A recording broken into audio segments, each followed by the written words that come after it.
Principalement, on utilise le bardeau d'asphalte. Il y a déjà eu du bardeau avec du fibre de verre, mais ça a eu des mauvaises influences sur le marché. S'ils voient à l'œil nu, 50 pieds plus bas, une petite craque là, souvent le toit est en très mauvais état de près.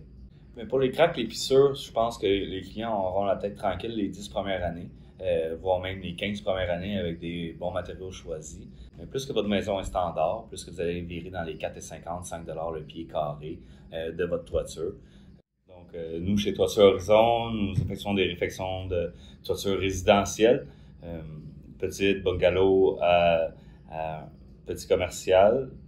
Les tâches qu'on a effectuées, c'est la protection de l'environnement du client. Par la suite, on commence à arracher toute la toiture.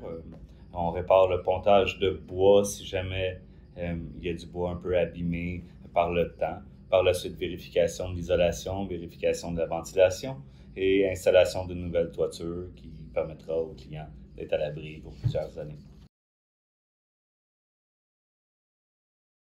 Principalement, on utilise le bardeau d'asphalte. Il y a déjà eu du bardeau avec du fibre de verre, mais ça a eu des mauvaises influences sur le marché. Présentement, c'est pas mal des produits avec bitume. Certaines compagnies utilisent de la granule de cuivre qui aide à protéger le bardeau pour pas qu'il moisisse avec l'humidité, les arbres, les feuilles, le Québec un peu tout le temps dans l'humidité. Donc, peut-être les granules de cuivre peuvent peut-être ça peut jouer un peu avec l'épaisseur du bardeau choisi, la sous-couche choisie, mais je ne crois pas que ça ait une grosse influence sur le bâtiment là, en isolation. Okay. Peut-être la sous-couche peut permettre une meilleure étanchéité, mais de là à dire qu'il y a un taux d'isolation, je ne suis pas prêt à dire ça. Ben, le prix, je pense, c'est le produit du matériel qui est le plus abordable, si on peut dire, malgré la hausse des prix. Cette année, on a déjà eu 3 augmentations de matériel. Donc, c'est supposé suivre le bitume. Le bitume a diminué, mais les hausses sont toujours là pour le bardeau. On s'ajoute environ entre 5,50 le pied carré, tout inclus, clé en main. C'est certain que là, on peut choisir tout le temps des modèles de plus en plus luxueux, comme une voiture, si on peut dire. On prend le modèle extra. C'est certain qu'il y a des matériaux plus chers que d'autres. Mais côté pour le bardeau, je crois que c'est le plus abordable pour une toiture. Sinon, il y a le toit de tôle, les nouveaux toits en bardeau d'aluminium. Mais le prix est x3 environ, une toiture de bardeau. Okay, mais des fois, la pente est tellement faible que l'eau, la glace refoule avec les hivers qu'on a, les redoux, les grands gels, par la suite de la pluie, un autre -20, c'est-à-dire toute la glace qui s'accumule va refouler sous les bardeaux. Donc, pour un toit à faible pente, je dirais 3,12 et moins, on devrait mettre une membrane à toit plat. Il y en a plusieurs types, l'élastomère, la membrane TPO est très en vogue depuis la dernière décennie.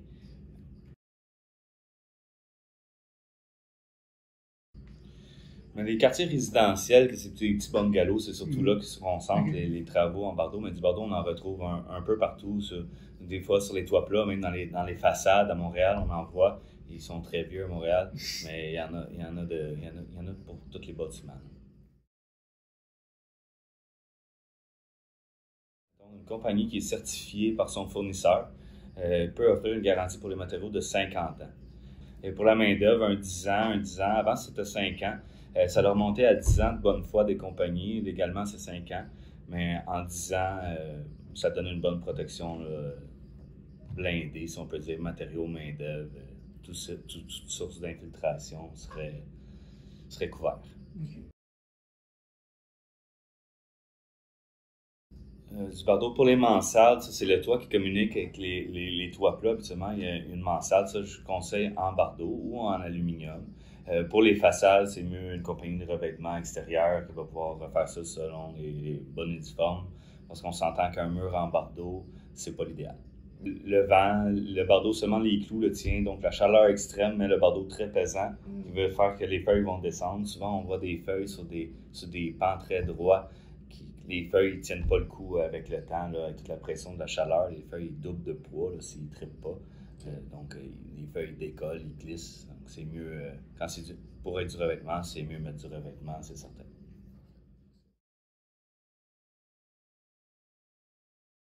Ben, pour les soumissions, on se déplace, on rencontre les clients, on voit le type de bâtiment, on essaie de conseiller le meilleur produit pour le type de bâtiment, comme la couleur.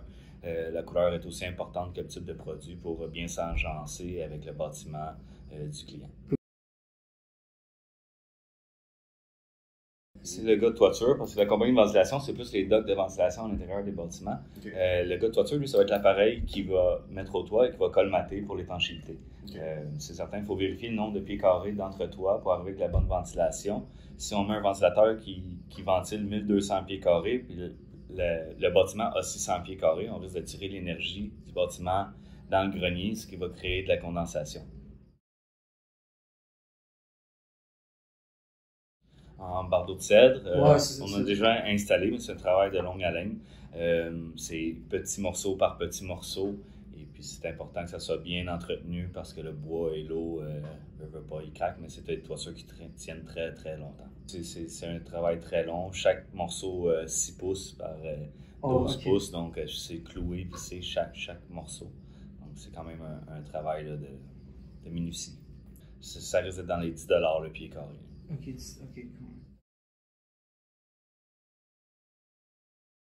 Ouais, mais souvent, on regarde le toit comme les clients regardent leur toit, ils sont loin du bardeau. Ouais. Et puis là, ils voient une petite craque là. Mais s'ils voient à l'œil nu, 50 pieds plus bas, une petite craque là, souvent le toit est en très mauvais état de près.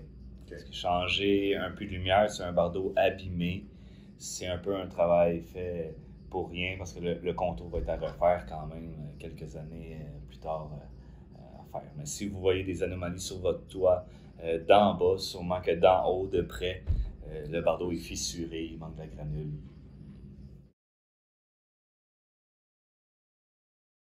Lumière, il y a des compagnies qui se spécialisent en puits de lumière, mais toutes les compagnies de toiture ont affaire à changer les puits de lumière. Je conseille de le changer plutôt que de refaire l'étanchéité autour. Souvent, on refait l'étanchéité autour d'un puits de lumière. Un puits de lumière, il y a 20-25 ans de vie. Okay.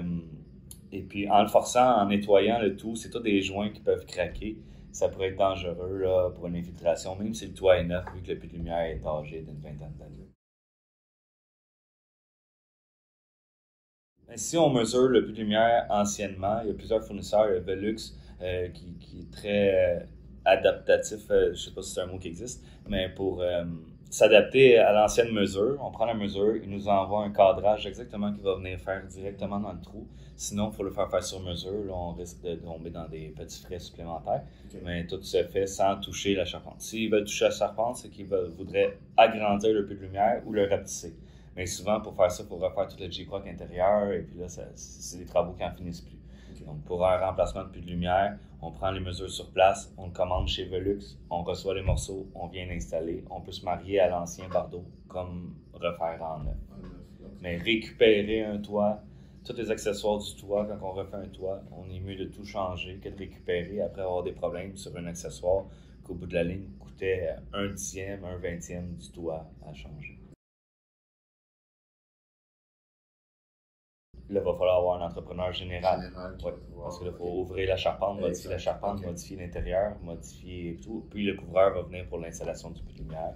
Et après ça, ils vont faire la finition intérieure. Parfait. Merci.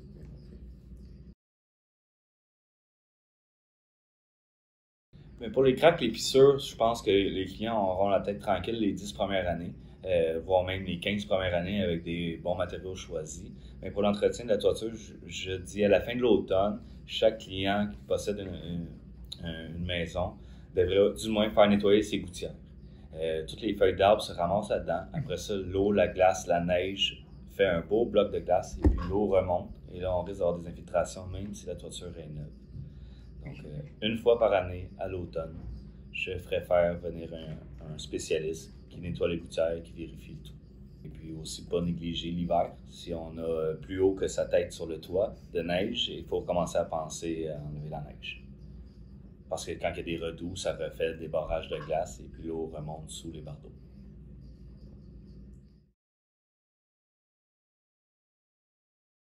Mais comme on a parlé un peu au début, la première étape, c'est vraiment faire la protection de l'environnement. Pour être certain, quand on arrache, on va enlever environ 10 000 clous sur le toit. Donc, ça fait beaucoup de clous, beaucoup de choses. Ça va être important de faire une bonne protection. Par la suite, on arrache tout le toit. Par la suite, on répare le bois à réparer et on commence à mettre une sous-couche, c'est-à-dire on va mettre le 6 pieds de membrane contre la glace dans le bas de pente et dans les vallées, les nous qu'on appelle, c'est quand il y a des pignons sur les toits. Par la suite, on commence à installer le papier synthétique pour couvrir tout le bois. Et il ne faut pas oublier d'avoir mis le larmier. Le larmier, c'est une petite tôle qui va embarquer dans la gouttière. C'est la petite tôle qui empêche l'eau d'aller entre la gouttière et la maison. Donc, ça peut prévenir de l'infiltration entre le fascia et la toiture. Okay. On a mis la sous-couche, on commence à installer le rang à l'envers. C'est un bardeau de départ qu'on appelle pour pouvoir que les joints soient bien entrecroisés, pas tomber un joint de bardeau directement sur la membrane. Sinon, ça va user la membrane prématurément. Donc, le rang de départ, le bardeau. Pas oublier la faîtière, la finition, la ventilation. Et par la suite, un gros ménage, un passage d'aimant. On évacue les rebuts du chantier. Ça ressemble pas mal à ça. Okay. Pour une toiture résidentielle, un petit bungalow, je dirais une journée. Une journée? Okay. Une journée. Plus la maison devient complexe, 2 journées. Et là, on commence dans les plus gros projets, 3 journées, 4 journées, voire il y a des toits qui sont très, très grands aussi. Si les travaux sont commencés, je ne pourrai pas donner de garantie. Okay. Si les clients ont déjà leur bardeau en main, là, ça va être pour les garanties du manufacturier, ça va être la garantie de où est-ce qu'il l'a acheté, avec le produit qu'il a acheté. Pour la main-d'œuvre, je peux donner une garantie pour la main-d'œuvre. C'est comme si on tombe sur une construction neuve, on fait seulement l'installation. Souvent, les entrepreneurs généraux, ils fournissent leurs matériaux. C'est certain que j'aime mieux avoir mes matériaux, comme ça on sait nos préférences, de la membrane plus glissante, moins glissante, qui colle plus, qui colle moins. Mais c'est difficile de donner une garantie sur des travaux qui ont déjà été faits. Parce qu'on ne sait pas en dessous si on mis la membrane, si on bien cloué le toit. Mais on va souvent à la rescousse des gens qui ont commencé mais qui n'ont pas fini. L'avantage, c'est la qualité-prix, le choix de couleur, et la durabilité. Quand même, le look, l'aspect look que va donner la maison. C'est certain que si on est une personne très fortunée, on peut aller jusqu'à un toit de cuivre. T'sais, on s'entend, un toit de cuivre va coûter 100 000 $, tandis qu'un toit de bardeau va coûter 10 000 $. Donc, côté qualité-prix, durabilité, choix de couleur, je pense que j'irais avec un toit de bardeau. Le prix, c'est au pied carré que ça fonctionne. Moi, je suis à 5 $ le pied carré pour une maison standard. Mais ça peut aller, des fois, on peut aller dans des parcours de surf, dans des endroits très luxueux, très complexes, qu'on va passer une semaine là. Beaucoup de dangers, de bris de vitre, bris de ci, bris de ça, parce que c'est très haut, très à pic. Il n'y a pas beaucoup d'installations possibles. Tout ça fait monter le prix. Mais plus que votre maison est standard, plus que vous allez virer dans les 4,50 $, 5 $ le pied carré de votre toiture. C'est un prix quand même abordable, mais qui a quand même eu beaucoup de hausse dans les 2 dernières années. Moi, cette année, j'ai déjà eu 3 augmentations de matériel.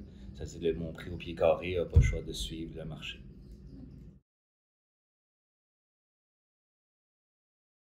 Mais un bon petit truc à savoir, c'est que si on est assis à l'extérieur de notre maison, puis c'est une journée qui a quand même du vent, et puis là, on entend plein de petites granules tomber dans la gouttière, c'est que le bardeau a commencé à se délaminer. La granule qui protège le soleil, le bitume du soleil, a commencé à tomber. Quand il commence à tomber, vous l'entendez dégringoler dans la gouttière, puis ça va être de pire en pire. Par la suite, si vous voyez des petites ondulations dans le bardeau, les petits coins retroussés, c'est un signe qu'avec le vent, l'humidité, le problème va s'empirer. Et aussi, il y a les canicules à surveiller. Si vous voyez que le bitume noir sort du bardeau un peu partout, c'est que vous avez presque perdu toute votre granule. Là, vous êtes quasiment rendu au feutre du bardeau. Et puis là, le soleil, la canicule va faire qu'empirer les choses très, très, très rapidement. Je dirais que c'est les 3 signes là, qui sont précoureurs là, vérifier. Refaire les scellants autour des accessoires. On sait que du silicone dure environ 10 ans qu'ils disent le matériel. Donc, avec les températures du Québec, les grosses variations de température, je pense que le silicone devrait être vérifié aux accessoires minimum aux 5 ans, refaire l'étanchéité des accessoires, vérifier le tout en même temps, en montant à chaque 5 ans, à chaque 2 ans sur son toit, ou faire venir un expert prendre des photos, vous allez voir l'évolution de votre bardeau. Les compagnies garantissent des bardeaux 50 ans, 40 ans, 30 ans. Mais les bardeaux qui ont été fabriqués en 2022, ils garantissent 50 ans. Mais si on est sur le toit pendant 50 ans, c'est là qu'il est testé, le bardeau finalement. Le bardeau, il n'est pas testé 50 ans en entrepôt au soleil. pour dire qu'il va durer 50 ans. Chaque batch de bardeaux dure, d'après moi, différemment. Il s'agit à voir combien de temps ça va durer. C'est un peu contradictoire à ce que les fournisseurs offrent comme garantie, mais j'ai l'impression que le produit est testé sur le toit là, des gens là, en vrai. C'est mieux qu'ils fassent affaire avec nous au complet, qu'on fasse un clé en main, le fournisseur. Souvent, le client, il pense économiser en achetant son bardeau lui-même, mais moi, j'achète quand même à quantité. C'est certain que des couvreurs sont encore plus gros que moi, qui achètent encore un plus gros volume.